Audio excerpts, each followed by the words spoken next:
ئەوانەی کە ناویان نابزوتنەوەی مەلا سەلیم هەندێک لە نووسەران ناویان نابوو، ئێستا ئەلمانەکانی کوردیش هەندێکیان ئاوا ناویە بنەوە، ئەڵێن چوارچێوەکەی ئیسلامی بوو بەڵام ناوەرۆکەکەی قەومی بوو.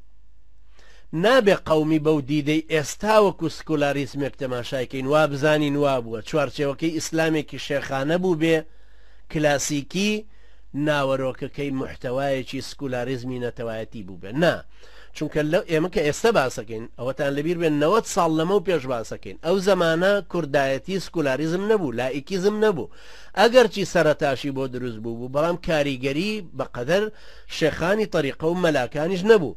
هەروەها ئەو ڕۆشنبیرە ئیسلامیانەی لە ناو دەستگاکانی دەوڵەتی عوسمانیە پەروەردە بوو بوون و متەئەسر نەبوو بوون بە شۆڕشی ئەوروپایی یان هی فەڕەنسی بە تایبەتی مۆنتسکوێ و ئەوانی تر. ئەمە بە تەکید ئەوەمان تێئەگەێنە کە کوردێتی و ئیسلامێتی دوو ڕوو یەک دراو بوون، یەک شت بوون. بۆیە ئێستا لە دید و تێڕوانینی ئێمەی ئیسلامیشە هەر ئەمە تەرحەکەینەوە کە ئیسلام دیدێکی زەمینەی فکریمانەداتێ، داڕشتنەوەی شخصیەتی کوردیمانەداتێ، هێز و قووەتێکمانەداتێ، باوەڕبوون بە غەیب بە دیدی ئیسلامی پێشمەرگەیەکی بەهێزترمان بۆ پەروەردە ئەکا وەک لە ئەلمانیەکە لە شەڕەکەیان ڕاکە.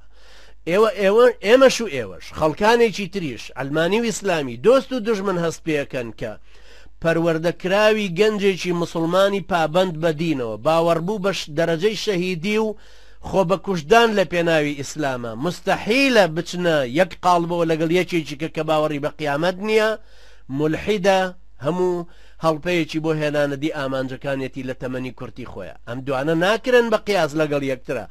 عەقیدەی شەڕێک کە لە ناویان لە ناخیانە دروستەکرێ، ئەوەی کە ئیسلامی عەقیدەکەی بە قووەتر هەڵگرتووە، ئامادەباشی زۆرتر تایە بۆ قوربانیدان لە پێناوی ئەو بیر و باوەڕە. بۆیە لەو سەردەمەیە ئیسلامێتی و کوردێتی یەکشت بوون، هەمویان ئەمە داواکەنەوە.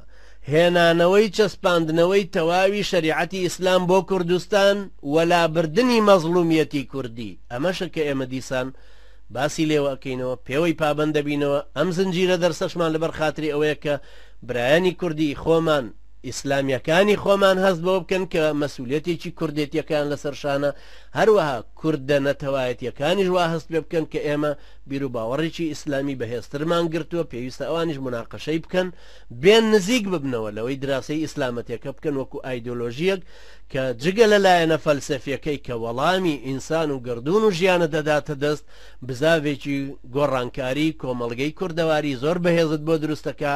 ئەوە ئەمێنە کە وزەی هەمومان بەگەڕخەین لە چوارچێوەی تەوژمێکی فکری، دیدێکی سیاسی، قاڵبێک یان بەرەیەکی بەرفراوانی لە خۆگری و وزەکانی کورد بۆی بتوانین بگەینە ئەو هەدەفە کوردێک کە هەمومان وەکو یەک هەمانە. چونکە کوردێکی سەردەشتی، کوردێکی دیاربەکری، کوردێکی هەولێری، کوردێکی قامیشلو هەمان هیوا و ئاواتیان هەڵگرتووە، بتوانن دەری ببڕنیان نەتوانن، بەڵام پێویستە جەریئتر لە یەکتر نزیک بینەوە. ئومێدەوارم زیاتر هەوڵ بدەین وەکو فکر لە یەکتر نزیک ببینەوە، لە خەڵکانی تر نزیک ببینەوە، ئەو دیوارە دەرونیانەی لە نێوانمانە هەن وردە وردە تەنکتریان کەینەوە هەتاکو ئەڕمێ بتوانین جۆ لە یەکتر بگرین و بە تایبەتی ئیسلامیەکان پێویستە جورئەتی ئەوان هەبێ بچنە پێشەوە، خاصەتەن دوای فەشەلی ئەم پارتی وێچێتیە کە لە مەدای 15-16 ساڵی باشووری کوردستانە ورەی کوردەکانی تریشیان لە شوێنەکانی تر ڕووخاند،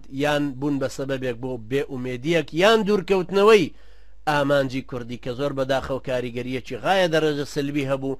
ئومێدەوارم لە ئێمەدا ئەو کاریگەریە سلبیە بەو شێوێ دروست نەکە، عەزم و ئیرادەمان بە قووەتر بێ بە ئیسلامەکەمان بتوانین خەڵکی کورد زۆر باش گۆشکەین و پەروەردەیکەین بۆ ئەو هەدەفە مەرکەزیەی کە هەمانە ئێمەش چەسپاندنەوەی شەریعەتی ئیسلام لە کوردستانێکی ئازادە، لە کوردێکی سەربەرزە کە بە ئیرادەی خۆی بەویست و ئازادی خۆی توانی بێتی دەسەڵاتێکی تەنفیزی هەڵبژێرە کە پێوترێ حکوومەت. خوای پەروەردگار ئێمە شوێوەش سەرکەوتوو بکە.